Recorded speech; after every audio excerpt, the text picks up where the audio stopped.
السلام علیکم دوستو، آج ہم بات کریں گے ایک نیک بیوی کے مقام کے بارے میں۔ قرآن اور حدیث کی روشنی میں نیک بیوی کا کردار ایک خاندان کی بنیاد ہوتا ہے اور اس کی اہمیت بے حد زیادہ ہے۔ تو چلیں آغاز کرتے ہیں اور جانتے ہیں کہ قرآن اور حدیث میں نیک بیوی کو کتنا بلند مقام دیا گیا ہے۔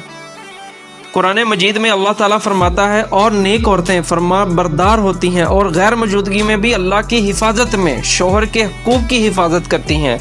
سورۃ النساء آیت نمبر 34۔ یہ آیت ہمیں بتاتی ہے کہ نیک بیوی وہ ہوتی ہے جو اپنے شوہر کی فرما بردار ہوتی ہے اور اس کی غیر موجودگی میں بھی اس کے حقوق کی حفاظت کرتی ہے۔ یہ اس کی نیکی اور تقوی کا مظاہرہ ہے۔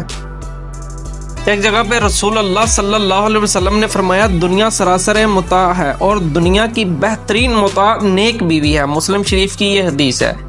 یہ حدیث ہمیں بتاتی ہے کہ نیک بیوی دنیا کی سب سے قیمتی چیز ہے۔ ایک نیک بیوی وہ ہوتی ہے جو اپنے شوہر کا ہر حال میں ساتھ دیتی ہے، اس کا خیال رکھتی ہے اور اس کے ساتھ محبت سے پیش آتی ہے۔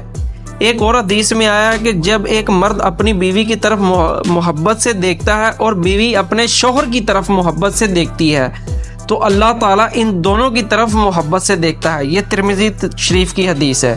یہ حدیث ہمیں بتاتی ہے کہ میاں بیوی کے درمیان محبت اور احترام اللہ تعالیٰ کو بہت پسند ہے۔ ایک چھوٹی سی مثال دیتا ہوں کہ سوچیں کہ آپ کی زندگی میں کوئی ایسی خاتون ہو جو ہر حال میں آپ کا ساتھ دیتی ہو، آپ کے لیے دعا کرتی ہو اور آپ کی خوشیوں میں شامل ہو۔ ایسی نیک بیوی کی مثالیں ہمارے معاشرے میں بھی ملتی ہیں، جیسا کہ ہمارے بزرگوں کی زندگی میں ہمیں ایسی مثالیں ملتی ہیں۔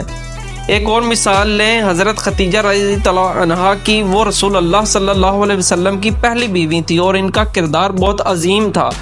انہوں نے رسول اللہ صلی اللہ علیہ وسلم کا ہر حال میں ساتھ دیا، ان پر ایمان لائیں اور اپنی ساری دولت اسلام کے لیے وقف کر دی۔ ایک چھوٹی سی نصیحت ہے دوستوں کہ ہمیں اپنے بیوی کے ساتھ محبت اور احترام سے پیش آنا چاہیے۔ نیک بیوی کا مقام بہت بلند ہے اور ہمیں اس بات کو سمجھنا چاہیے کہ وہ ہمارے لیے اللہ کی طرف سے ایک نعمت ہے۔ اس قول کو زندگی میں کیسے لاگو کریں، اس پر بھی بات کریں گے انشاءاللہ کسی اور ویڈیو میں۔ اگر آپ کو ہماری یہ ویڈیو پسند آئی ہو تو لائک، سبسکرائب اور شیئر کرنا نہ بھولیے گا۔ اگلی ویڈیو تک کے لیے اللہ حافظ، پھر ملتے ہیں انشاءاللہ تعالی۔